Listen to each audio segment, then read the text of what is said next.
The rain had stopped an hour ago on West Grand Boulevard in Detroit, but the sidewalks were still wet enough to hold a picture. That was how Marcus Beaumont saw her face for the first time in 11 months. He had come out of the side entrance of the Beaumont Tower at 6:47 p.m. on a Thursday because his driver had called ahead to say a small crowd had gathered near the front. Marcus never liked crowds. He walked the long way around the building, past the loading dock and the concrete planter where the pigeons slept, and he was 3 steps from the black Escalade when he saw the boy on his knees. The boy had a piece of white chalk in his right hand and half a piece of blue chalk in his left.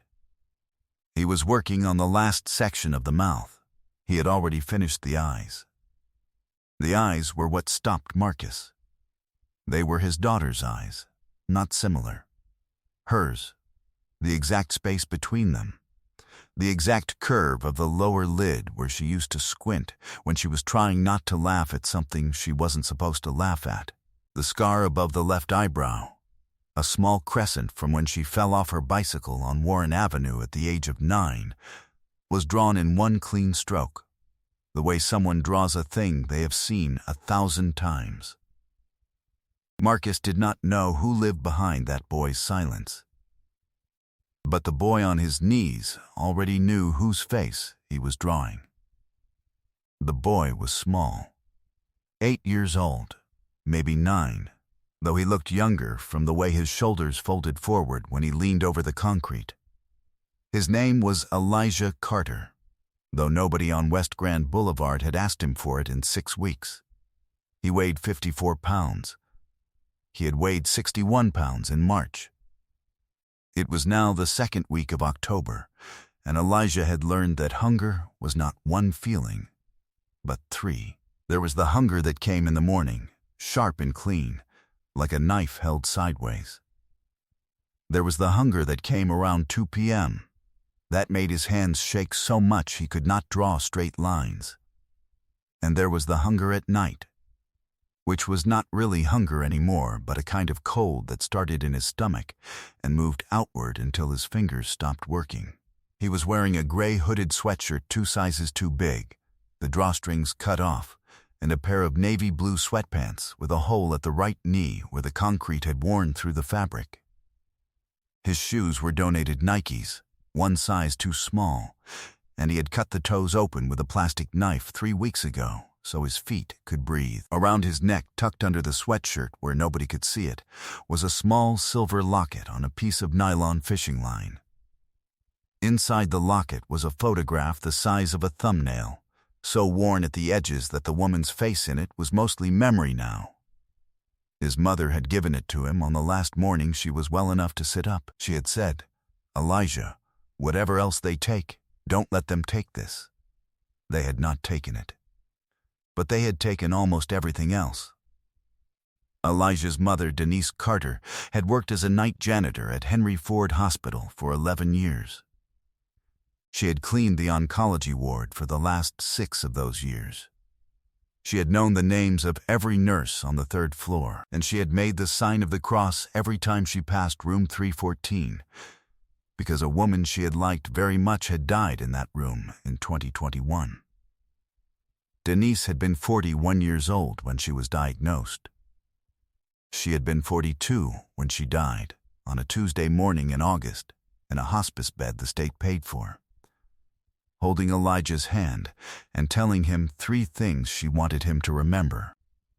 Elijah remembered all 3. He had not spoken any of them out loud since. After Denise died, Elijah went to live with his aunt on the east side of Detroit. His aunt was a good woman with too many children of her own, and a boyfriend who did not like children he had not made himself. In early September, the boyfriend had told Elijah's aunt that either the boy went or he went. She had cried when she put Elijah's things in a backpack. She had given him $23 and the address of a shelter on Cass Avenue. Elijah had walked to the shelter. The shelter had been full. He had walked to a second shelter. That one had also been full. By the 3rd night, He had learned to sleep in the concrete stairwell behind the Beaumont Tower because the vents from the parking garage blew warm air through the grate at his feet. He had learned to draw on the sidewalk 2 weeks after that. Not for money, though people sometimes left coins. He drew because his mother had taught him to draw when he was 4 years old, sitting on the kitchen floor of their apartment on Elmhurst Street with a box of chalk from the dollar store. She had told him that drawing was a way of remembering, and that as long as you could draw a person, that person had not fully left you. Elijah had been drawing his mother's face every day for 43 days. But that Thursday, on the wet sidewalk in front of the Beaumont Tower, he had not drawn his mother. He had drawn a girl. He had seen her face on a magazine cover through the window of a newsstand on Woodward Avenue 2 days earlier. The magazine was called Detroit Business Quarterly. The cover story was about Marcus Beaumont, and the small inset photograph in the upper right corner showed a girl of about 14 with dark hair and a scar above her left eyebrow. The caption under the photograph read, Sophia Beaumont, 2009-2023. Elijah had stood at the newsstand for a long time looking at that face. He did not know why. He was not the kind of boy who cried anymore. But something about the girl's eyes made his hands want to move. So on Thursday, when the rain stopped and the sidewalk was clean and dark and ready, he had knelt down at 5:52 p.m. and started to draw her. He had been drawing for 55 minutes when Marcus Beaumont came around the corner of his own building and stopped walking. Marcus was 52 years old. He was 6'2". He was wearing a charcoal gray suit that had been made for him in London the previous spring by a tailor who had known his father. He had not slept more than 4 consecutive hours in any night since August 14, 2023, which was the day the medical examiner had returned his daughter's belongings in a paper bag. Sophia had been 14. She had been the passenger in a car driven by her mother, Marcus's ex-wife, on I-94 outside Ann Arbor. A semi-truck had crossed the median. Sophia's mother had survived. Sophia had not.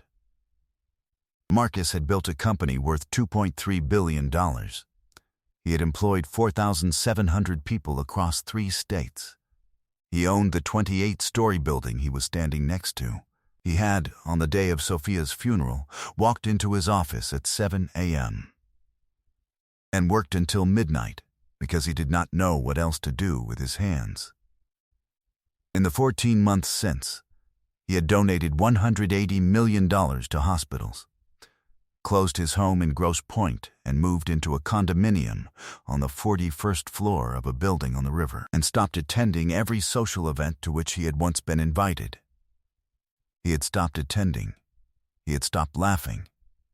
He had stopped speaking to anyone about anything that did not involve numbers or contracts or the maintenance of a machine he no longer cared about, but did not know how to abandon. He stood on the sidewalk on West Grand Boulevard with his hand on the door handle of the Escalade, and he looked at the drawing on the concrete.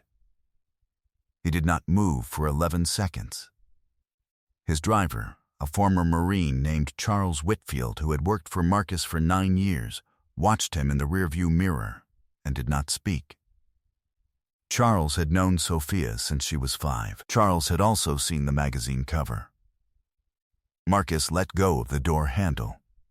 He walked back around the front of the vehicle and stopped 6 feet from the boy.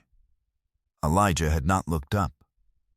Elijah was working on the small crescent scar above the left eyebrow, using the corner of the blue chalk to soften the edge. Marcus said, very quietly, "Where did you see her?" Elijah did not answer. Elijah had not spoken to an adult in 43 days. He had learned that silence protected him from most of the things adults tried to do to boys who were alone on sidewalks. He kept drawing. Marcus asked again, "Son, where did you see her face?" Elijah's hand stopped moving. He looked up. His eyes were very large and very tired. and there was a smudge of blue chalk on his left cheekbone where he had wiped his face with the back of his hand. He looked at Marcus for a long moment. Then he looked back down at the drawing and touched the scar above the left eyebrow with one finger, very gently, as if he were touching something that could break. "The magazine," Elijah said. His voice was small and hoarse from disuse, at the newsstand. 2 days ago. Marcus nodded slowly. He crouched down. He was not a man who crouched. His knees cracked on the way down, and he winced. He was now at eye level with the boy. He looked at the drawing again. Up close, the detail was worse. The lips were exactly Sophia's lips. The small imperfection where the upper lip did not quite match the lower one on the left side. The thing that Sophia had hated in every school photograph, and that Marcus had thought was the most beautiful thing about her face. That imperfection was in the drawing. Marcus said, "You drew this from a photograph the size of a postage stamp?" Elijah shook his head. "I drew it from her eyes. The rest came after." "What do you mean, from her eyes?" Elijah was quiet for a moment. Then he said, "My mom said if you look at somebody's eyes, you can draw the whole rest of them, because the eyes tell you what kind of face they had." Marcus went completely still. His hands, which had been resting on his knees, dropped to his sides. His mouth did not fall open, but something behind it did. Sophia had said the exact same sentence to him at the age of 11, sitting at the kitchen island of the house in Grosse Pointe, drawing a picture of the dog they used to have. She had said it as if she had discovered it herself. Marcus had never known where she got it. He had assumed she had made it up. Marcus said, "What is your name?" "Elijah. Elijah what?" "Elijah Carter." "Where do you live, Elijah Carter?" Elijah did not answer. He looked at the drawing. Marcus said, "Where did you sleep last night?" Elijah did not answer. Marcus looked up at the concrete stairwell behind the Beaumont Tower. He looked at the vent grate at the base of the wall. He looked back at the boy. He said, "How long?" Elijah said, 43 days. If this story is starting to sit in your chest the way I think it is, subscribe now, because what Marcus Beaumont finds out about this boy in the next 12 minutes changes the ending of a story he thought had already ended. Marcus stood up. He turned toward the Escalade. Charles was already out of the vehicle. Charles had a wool blanket from the trunk in his hands. Marcus said, "Charles, get him in the car." Charles walked over and knelt down beside Elijah. Charles was 6'4" and 240 pounds and had a voice like a low bell. He said, "Son, my name is Charles. Mr. Beaumont wants to take you somewhere warm. Is that all right with you?" Elijah looked at the drawing on the sidewalk. He looked at the sky. The clouds were low and the color of old iron. He looked at the piece of blue chalk in his hand. He said, "The rain is going to wash her away." Charles said, "We'll come back tomorrow. You can draw her again." Elijah put the 2 pieces of chalk carefully in the pocket of his sweatshirt, the way another child might have put a wallet. He stood up. He was unsteady on his feet.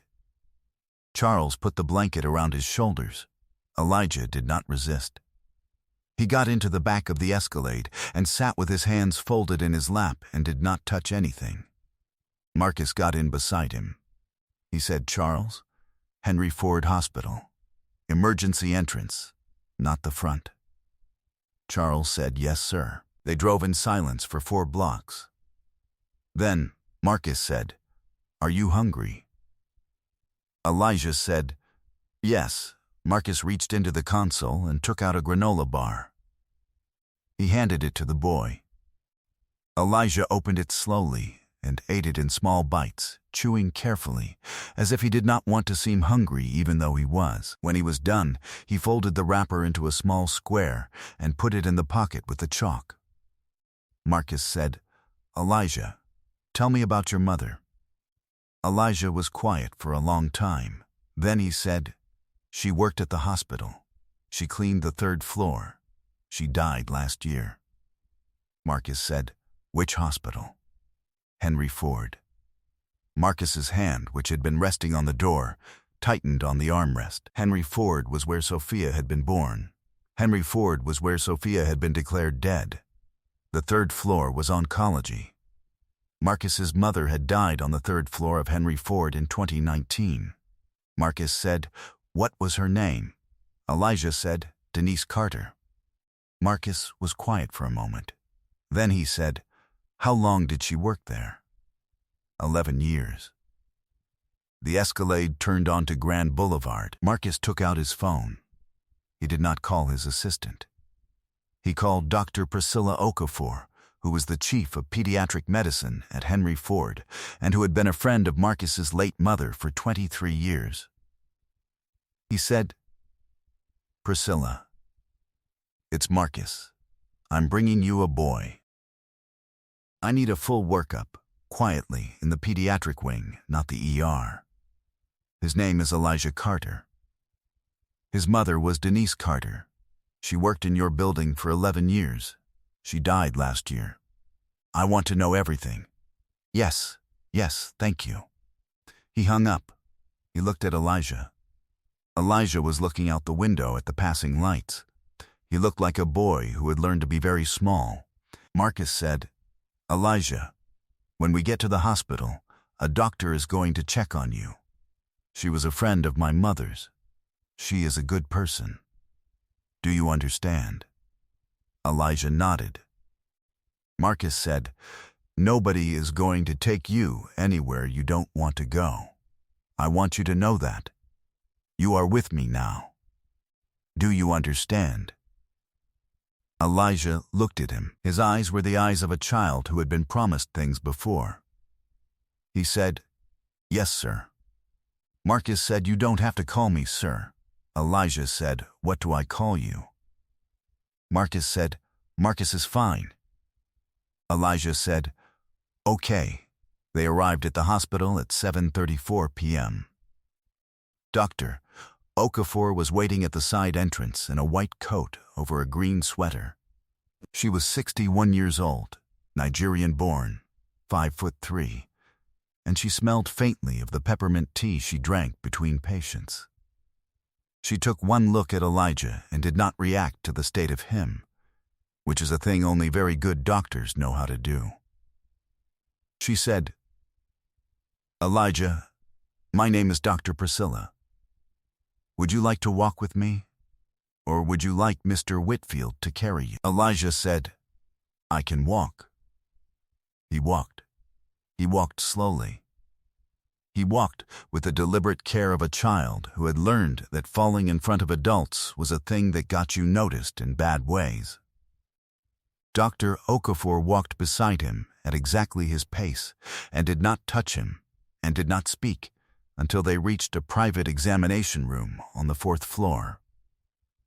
Marcus stayed in the hallway. He stood with his back against the wall and his hands in his pockets, and he looked at the linoleum for a long time. Charles stood beside him and said nothing. After 45 minutes, Dr. Okafor came out. She closed the door quietly behind her. She looked at Marcus. She said, "Marcus, he is severely malnourished. He weighs 54 pounds. A boy his age should weigh 70. He has a moderate ear infection that has probably been going on for 3 weeks. His feet are in bad condition. He has not seen a dentist in at least 2 years. But he is not sick in the way I was afraid he might be. He is going to be all right. We're admitting him overnight. I want to run a few more things in the morning." Marcus said. Priscilla, his mother. Dr. Okafor was quiet for a moment. Then she said, "I pulled her personnel file while he was being examined. Denise Carter, 11 years. Third floor oncology. She was a good employee. There is a note in her file from 2022 from a nurse named Alma Reyes, thanking her for staying past her shift on a night when Alma had lost a patient and did not want to be alone in the break room. Denise sat with her for 2 hours. Marcus did not say anything. Dr. Okafor said, "There is something else." Marcus said what Dr. Okafor said the night Sophia was brought in, August 14th of last year. Denise was on shift. She was one of the people who cleaned the room after. Marcus closed his eyes. He put his hand over his mouth. He stood like that for a full minute. Charles took one step closer to him but did not touch him. Dr. Okafor waited. Finally, Marcus said, "Does he know?" Dr. Okafor said, "I don't think so. He is 8 years old. But I want you to sit down before I tell you the last thing." Marcus did not sit down. He said, "Tell me."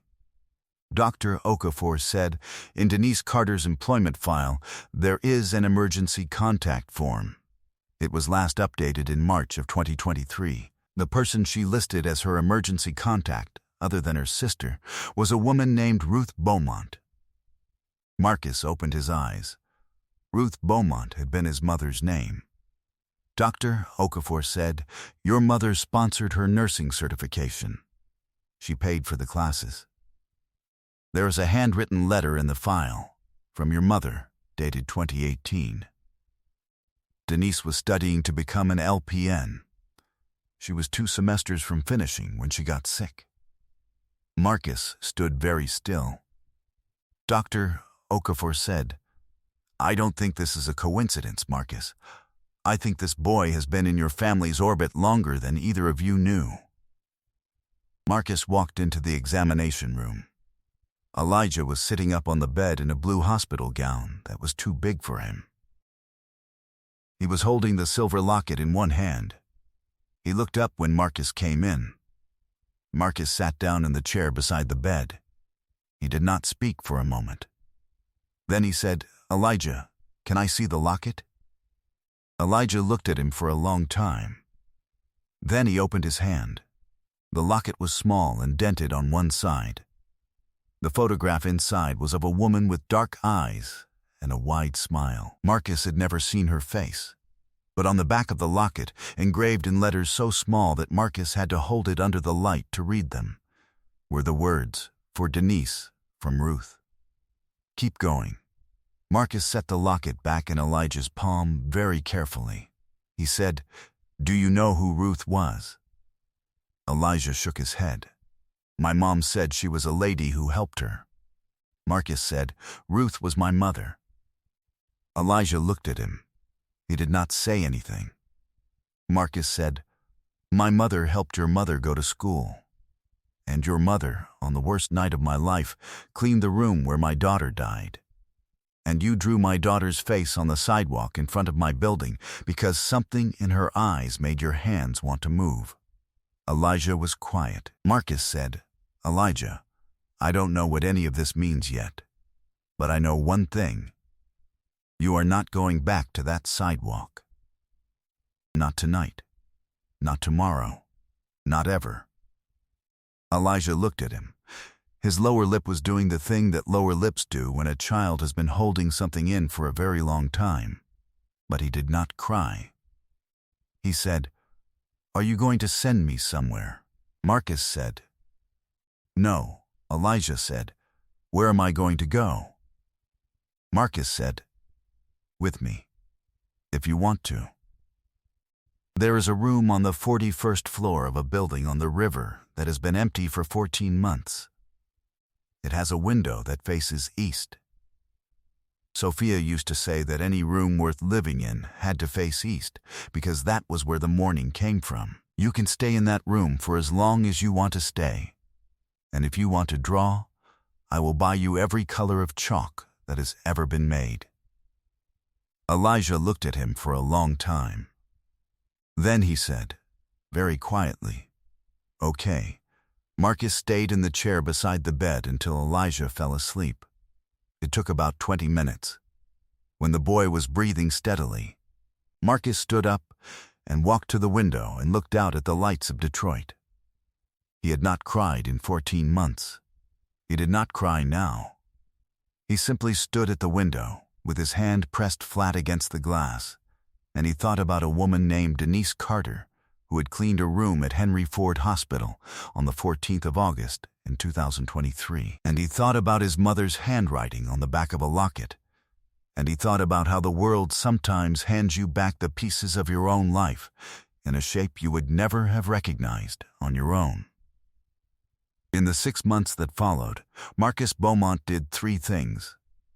He established the Denise Carter Scholarship Fund at Wayne State University, which paid the full nursing tuition of 40 single mothers a year, in perpetuity, with the first recipient a woman named Alma Reyes, who had once been comforted in a break room by a janitor she thought no one would ever remember. He rewrote his will. And he sat with Elijah Carter every morning at 6:45 a.m. at a small table by the east-facing window on the 41st floor. And he drank coffee. And he watched a boy learn how to be a child again. And he did not once try to fill the silence between them, because he had learned, finally, that silence was not the enemy. It was the room where the important things lived. Marcus thought he had been walking out of a building on a Thursday evening. He had actually been walking toward the last thing his daughter had left him, which was not a photograph, not a memory, not a scar above the left eyebrow drawn in blue chalk on a wet sidewalk. It was the chance to be a father again, to a child who needed one. The truth is, some people don't leave when they die. They leave doors open. And sometimes those doors do not open for you. Sometimes they open for a stranger, and the stranger walks through them. And you find out years later that the stranger was carrying something of yours the whole way. You can lose a child. You can lose a wife. You can lose everything you thought made your life a life. But you cannot lose the shape a person made in the world. That shape stays. It waits. And when it finally shows itself again, it shows itself in the hands of someone you would never have thought to look for. And on a Thursday evening in October, in a city that had already taken too much from him, a man who had stopped believing that anything could still be given to him walked around the corner of his own building and saw his daughter's face drawn in chalk by a boy who had lost a mother, in a story that had been quietly writing itself for 6 years, before either of them knew they were in it. If a boy who had nothing left drew the face of your child on a sidewalk in front of you, and you found out that his mother had once cleaned the room where your child died, would you see it as a coincidence? Or would you see it as the last message someone was still trying to send you? And what would you do the next morning, when the boy woke up and asked you what to draw next? Leave your answer in the comments. I really want to read it. Subscribe for more stories about the people the world overlooks, the connections we never see until they arrive on our doorstep, and the quiet ways the ones we've lost keep trying to reach us. I'll see you in the next one.